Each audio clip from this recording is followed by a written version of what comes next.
ठाणे लोहमार्ग पोलिसांनी महिलांचं मंगळसूत्र चोरणाऱ्या युवतीला अटक केली असून तिच्याकडून पोलिसांनी 13 गुन्हे उघडकीस आणले आहेत। 12 गुन्ह्यातील 8 तोळे दागिन्यांचा ऐवज देखील पोलिसांनी हस्तगत केलाय। ही महिला प्रवाशांच्या गळ्यातील दागिने चोरी करण्यासाठी रेल्वे स्थानकातील महिलांच्या मध्यभागातील डब्याची निवड करायची। चोरी करण्याच्या तिच्या याच पद्धतीनं ती पोलिसांच्या जाळ्यात सापडली। अनेक दिवसांपासून ठाणे रेल्वे स्थानकात महिला प्रवाशांच्या डब्याजवळ महिलांचं मंगळसूत्र, सोनसाखळी चोरी होत असल्याच्या घटना वाढल्या होत्या। ठाणे लोहमार्ग पोलिसांसाठी या घटना डोकेदुखी ठरल्या होत्या। महिलांच्या सकाळी वाढू लागलेल्या तक्रारी वरिष्ठांनी या प्रकरणात लोहमार्ग पोलीस ठाण्याच्या वरिष्ठ पोलीस निरीक्षक अर्चना दुसाने यांना या प्रकरणाचा छडा लावण्याचे निर्देश दिले। त्यानुसार दुसाने यांनी विशेष पथक तयार करून या गुन्ह्यांवर नजर ठेवण्याचे आदेश दिले। त्यानुसार पथकांनी ठाणे स्थानकावर साध्या वेशातील पोलिसांमार्फत नजर ठेवली। फलाटावरील CCTV तपासले, मात्र आरोपीचा ठाव ठिकाणा लागत नव्हता। 20 दिवसांपासून हे पथक आरोपीला पकडण्यासाठी पाळत ठेवून होते। अर्चना दुसाने यांनी चोरीच्या प्रकाराचा आणि घटनास्थळाचा अभ्यास केला असता हे प्रकार गर्दीच्या वेळी आणि महिलांच्या डब्यामध्ये चढताना किंवा उतरताना होत असल्याचं त्यांच्या लक्षात आलं। त्यानुसार त्यांनी पथकाला तसे निर्देश दिले असता या पथकाला एका 26 वर्षीय तरुणीवर संशय आला असता त्यांनी तिला ताब्यात घेतलं। तिला वरिष्ठ पोलीस निरीक्षक अर्चना दुसाने यांच्यासमोर उभं केलं असता तिने चोरी केलेल्या सर्व घटना सांगितल्या। तिने दिलेल्या माहितीवरून पोलिसांनी तिच्याकडून 77.240 मिलीग्रॅम वजनाच्या सोन्याचे दागिने हस्तगत केले। या दागिन्यांचं बाजारभावानुसार एकूण किंमत 5,04,300 आहे। या कारवाईत गुन्हे प्रकटीकरण शाखेचे सहाय्यक पोलीस निरीक्षक गणेश नावकार, पोलीस उपनिरीक्षक संजय मडव, पोलीस हवालदार दत्तात्रय राठोड, महिला पोलीस हवालदार साक्षी सावंत, पोलीस शिपाई मिरजावेद नदाफ, राकेश गोसावी, हर्षद गायकवाड, नितीन सरवदे, अक्षय रणसिंग आणि अमोल मोरे यांनी भाग घेतला।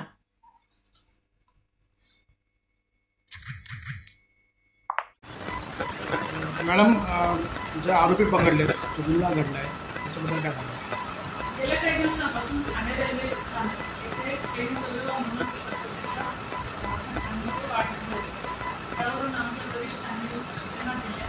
सूचनांच्या अंमलबजावणीप्रमाणे ठाणे रेल्वे पोलीस ठाण्याचे गुन्हे प्रकटीकरण अधिकारी आणि अंमलदार यांना सूचना देऊन आम्ही जागोजागी सापळे लावले। गुन्ह्याचा अभ्यास करताना लक्षात आलं की फ्लॅट क्रमांक 2 मिडल लेडीजच्या जी पोझिशन आहे त्या महिलांच्या डब्यातच शिरताना, चढताना ते उतरताना चोरीच्या घटना होत्या। त्यावरून वारंवार सापळे लावले। त्यामध्ये एक संशयित महिला मिळून आली। तिला ताब्यात घेतल्यानंतर तिच्याकडे एका तिच्याकडे अधिक चौकशी करता ती आणि तिचा मित्र तिला ताब्यात घेतले।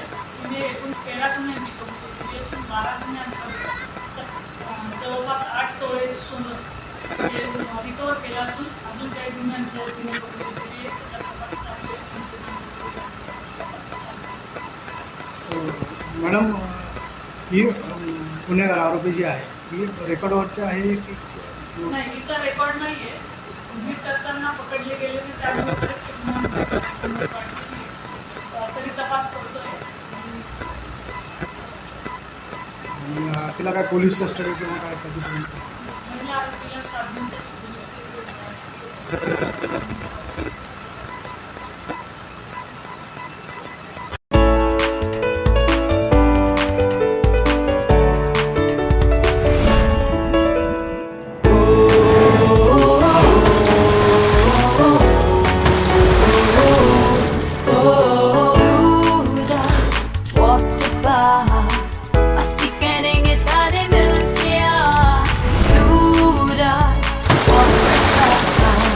Así que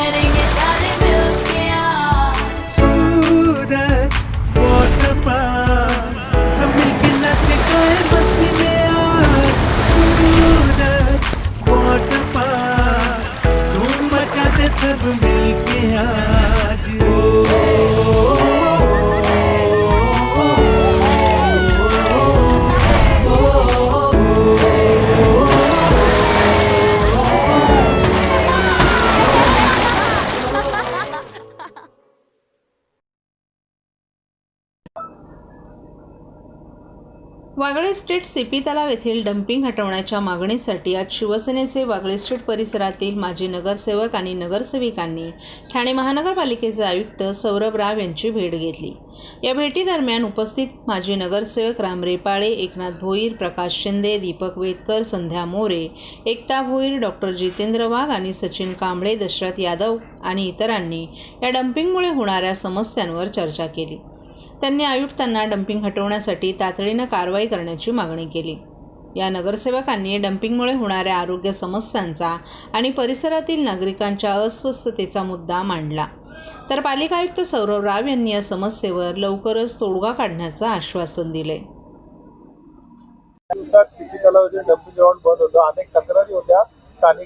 गेले कित्येक वर्ष या शिपी तलावाला डम्पिंग ग्राउंड होता आणि त्या ठिकाणी तो कचरा आणून त्या ठिकाणी त्याच्यावर प्रक्रिया करून पुढे ते परत पाठवत होते, ट्रान्सफर होत होता। परंतु आता काही दिवसापासून बऱ्याच तो कचऱ्याचा त्या ठिकाणी मोठा प्रॉब्लेम झालेला आहे आणि ते स्थानिक नागरिकांना दुर्गंधीचा सुद्धा मोठा हे होतोय आणि आरोग्याचा प्रश्न निर्माण झाले। माननीय मुख्यमंत्री मोदयांनी सुद्धा या संदर्भात प्रशासनाला आदेश दिलेले आहेत आणि प्रशासनाने सुद्धा यावर उपाययोजना म्हणजे कायमचा हा प्रश्न सुटावा म्हणून आता हा कचरा त्या सीपी तलावाला 20 तारखेपासून जो येणारा कचरा आहे तो बंद होईल। त्यामुळे त्या वागळे स्टेटमधील परिसरातील लोकांचा जो त्रास होता तो कायमस्वरूपी बंद होणार। या संदर्भात वारंवार आमचे सर्वच नगरसेवक माननीय नरेश बस्कीजी खासदार आणि माजी महापौर यांच्या नेतृत्वाखाली राम रेपाळे स्थायी समिती सभापती होते, आमचे प्रकाश शिंदे जी आहेत, सगळे नगरसेवक आमचे जेवढे आहेत ते सगळे सातत्याने पाठपुरावा करत होते। माननीय मुख्यमंत्री मोदयांनाही वारंवार या संदर्भात होता। मुख्यमंत्री मोदयांनी तो निर्णय घेतलेला आहे का हा कायमस्वरूपी प्रश्न निकाली निघणार आहे आणि त्यामुळे खरोखर आज आम्ही प्रशासनाचे आणि माननीय मुख्यमंत्री एकनाथ शिंदे साहेबांचे यांचे आभार मानतो, कारण हा वागळे स्टेटमध्ये मोठा जो प्रश्न होता, जो दुर्गंधी येत होती, आजूबाजूच्या परिसरातल्या लोकांना त्रास होता, तो कायमस्वरूपी आता बंद होईल आणि ठाणेकरांची सुद्धा त्यासाठी सुटका होईल। कारण ठाण्यात सुद्धा आज जे वेगळा एक कचऱ्याचा आता प्रश्न मार्गी लावलेला आहे शासनाने माननीय मुख्यमंत्री मोदयांनी, त्यामुळे ठाणेकरांचा जो आता कचऱ्याचा प्रश्न होता कायमस्वरूपी निकाली निघणार आहे। 7 सप्टेंबर रोजी श्री गणरायाचं आगमन होत असून बाप्पाच्या स्वागतासाठी एसटी महामंडळ सज्ज झाले। मुंबईतील कोकणाच्या चाकरमान्याचा अत्यंत जिव्हाळ्याचं असलेल्या गणपती उत्सवाकरिता एसटी महामंडळाने यंदा 2 ते 17 सप्टेंबर दरम्यान 4300 जादा बसगाड्या सोडण्याचा निर्णय घेतलाय। व्यक्तिगत आरक्षणाबरोबरच गट आरक्षणामध्ये अमृत ज्येष्ठ नागरिकांना 100%, ज्येष्ठ नागरिक आणि महिलांना 50% तिकीट दरात सवलत दिली जात आहे। 2 सप्टेंबरपासून मुंबई, ठाणे, पालघर या विभागातील प्रमुख बसस्थानकांमधून या जादा बसेस सोडण्यात येणार आहेत। गतवर्षी 3500 बसेस सोडण्यात आल्या होत्या, तर यंदा मागणी वाढल्यानं त्यामध्ये 800 बसेसची वाढ करण्यात आली आहे। गणपती उत्सव म्हणजेच कोकणच्या चाकरमान्यांचा अत्यंत जिव्हाळ्याचा सण आहे। किंबहुना गणपती बाप्पा, कोकणचा चाकरमानी आणि एसटी यांचं एक अतूट असं नातं आहे। त्यामुळे दरवर्षी गणपती उत्सवाकरिता कोकणात जाणाऱ्या चाकरमान्यांच्या सेवेसाठी एसटी धावत असते। यंदा सुमारे 4300 जादा गाड्या कोकणातील रस्त्यावर धावतील। या बसेसच्या आरक्षणाकरिता npublic.msrtccors.com या अधिकृत संकेतस्थळावर उपलब्ध करून देण्यात आल्या असून या बसेसचं आरक्षण बसस्थानकांवर किंवा महामंडळाच्या MSRTC बस रिझर्वेशन ॲपद्वारे उपलब्ध होणार आहे। महाराष्ट्रातील भगिनींना आधार देणारी राज्य शासनाची मुख्यमंत्री माझी लाडकी बहीण योजना। या योजनेअंतर्गत अल्प उत्पन्न गटातील 21 ते 65 वयोगटाच्या भगिनींना मिळणार दरमहा 1500 रुपयांची मदत। अर्ज करण्यासाठी 31 ऑगस्ट 2024 पर्यंत मुदतवाढ। कुटुंबाचं वार्षिक उत्पन्न 2.5 लाख रुपयांपेक्षा कमी असलेल्या महिला पात्र।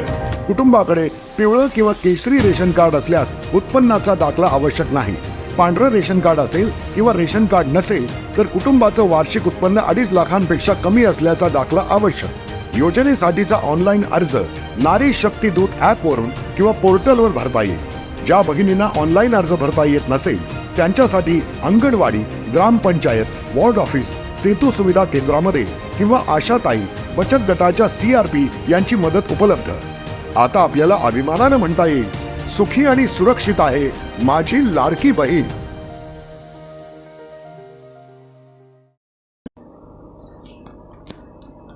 शहरातील कोटनाका येथे आज Republican party of India Athawale गटाच्या वतीनं महिलांवरील अन्याय आणि अत्याचारांच्या विरोधात निषेध आंदोलन करण्यात आलं. या आंदोलनाचं नेतृत्व शहराध्यक्ष भास्कर वाघमारे यांनी केलं. या आंदोलनात पक्षाचे सर्व कार्यकर्ते मोठ्या संख्येनं सहभागी झाले होते. या निषेध आंदोलनादरम्यान भास्कर वाघमारे यांनी महिलांच्या सुरक्षेसाठी कठोर कायदे करण्याची मागणी केली. समाजातील महिलांवरील अत्याचार सहनशीलतेच्या पलीकडे गेले आहेत आणि आता या विरोधात कठोर पावलं उचलण्याची गरज आहे. यावेळी पक्षाच्या कार्यकर्त्यांनी जोरदार घोषणाबाजी केली आणि सरकारकडे महिलांच्या सुरक्षेसाठी तातडीनं कारवाई करण्याची मागणी केली. महिलावर जो अन्याय होतो, एक बाजूने बोलतात लाडकी बहीण आणि दुसऱ्या बाजूने महिलावर अन्याय होतो.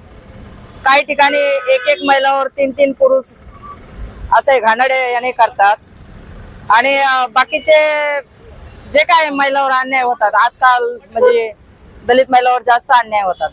आता या एक महिन्यामध्ये 2-3 घटना अशा झालेल्या आहेत आणि लातूर जिल्ह्यामध्ये एक बहिणीच्या मुलावर ज्या निराधानाने ज्याने मारला असन त्याला अटक केली पाहिजे आणि ज्या महिलेवर जे गुन्हा झालेला आहे, म्हणजे जे काय तिच्यावर बलात्कार झालेला आहे, त्या पण व्यक्तीची हत्याच करायला पाहिजे. मी तरी म्हणते, एक महिला आहे आणि मी निषेध करते, इथंच थांबते.